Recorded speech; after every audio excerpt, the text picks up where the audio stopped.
también muchas veces tenemos la creencia en México de que en Estados Unidos no hay corrupción en las policías, ¿no?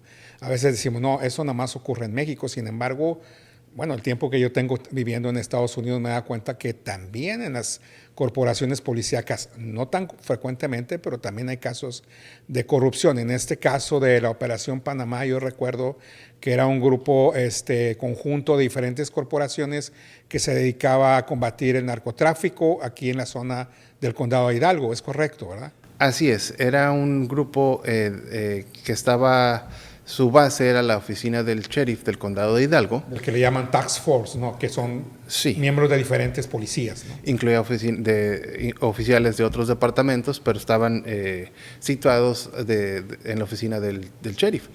Este grupo, pues era un grupo antinarcóticos, pero nosotros empezamos a investigar ese grupo en el 2011, a mediados del 2011, cuando empezamos a recibir información de que había un grupo de policías que estaban haciendo redadas, pero esas redadas no eran lo que parecían. Parte de la droga que se decomisaba se perdía. Entonces empezamos a investigar, yo empecé a investigar ese caso.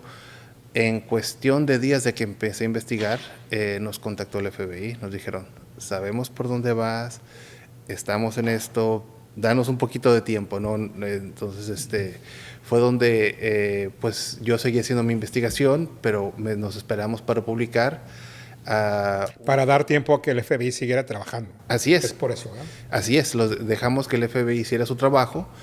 Yo seguí mi investigación, por eso cuando empezaron a hacer los arrestos, el arresto fue muy sonado, llegaron al departamento de policía de Mission, ahí detuvieron a varias personas, detuvieron a varias personas del departamento del sheriff. Yo ya tenía todo el organigrama listo, lo publicamos en aquel entonces, y fue un caso muy sonado porque conforme se fue desenvolviendo el caso y se fueron a los juicios y demás, pues salió que no solo era la Unidad Panamá, que era el grupo antinarcóticos, también estaba gente del programa de Crime Stoppers, que es el número donde llamas para hacer las denuncias anónimas. Ellos también estaban ligados. Había gente de la oficina de la fiscalía, del condado. Entonces, conforme se fue desenvolviendo el caso, fue subiendo, y pues sí, tristemente había corrupción muy metida en aquel entonces, a muy altos niveles. Recuerdo que tal vez sea uno de los casos más graves de corrupción que se han descubierto aquí, al menos en el Valle del Río Grande, ¿no?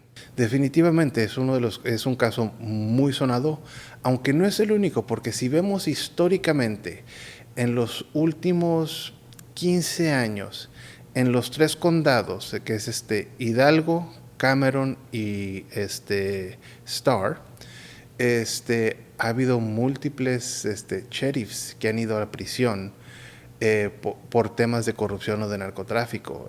Entonces, aunque este caso fue muy sonado y es relativamente reciente, históricamente ha habido otros casos más y es algo que pues es una nube de corrupción que permea la zona fronteriza.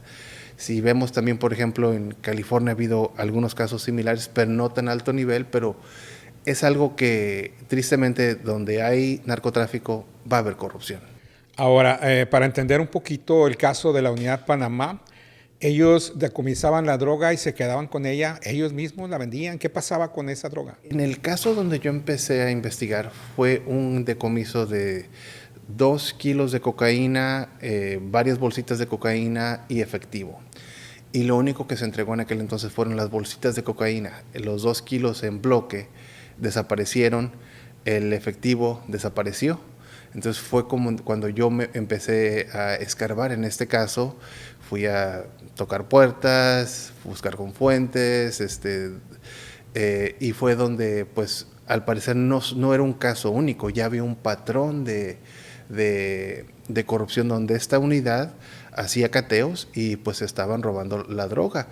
¿Y qué es lo que pasaba? Pues que tristemente hubo casos de gente que de aquí se la llevaron para México porque la gente decía, me decomisaron la droga, y pues resulta que esa droga, pues la unidad la volvió a vender. Entonces se creó un caos en aquel entonces.